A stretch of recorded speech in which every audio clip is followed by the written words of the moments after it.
Қайырлы күн баршаңызға, каналыма қош келдіңіздер. Бүгін осындай дәмі тіл үйірер, өте керемет, дәмді болып шығатын спагетти дайындаймыз.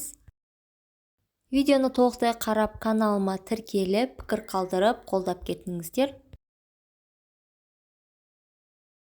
Алдымен бізге қажетті заттарымыз: пияз, қызанақ, қызыл болгар бұрышы мен тауық еті.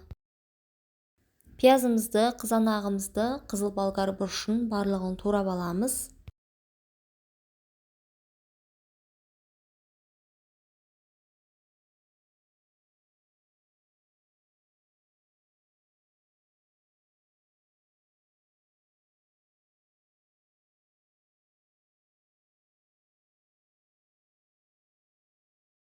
Қызып тұрған майымызға пиязымызды қуырып аламыз.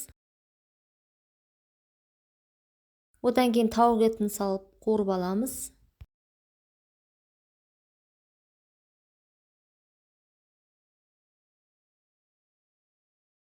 Одан кейін қызанақ пен қызыл болгар бұрышын салып, барлығын жақсылап қуырып аламыз.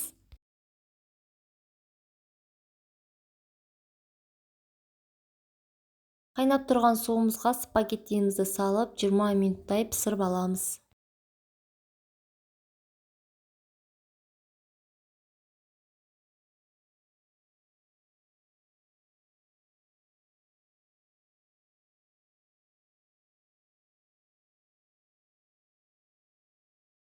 Бізде спагеттиіміз дайын болды, өте дәмді әрі керемет болып шықты.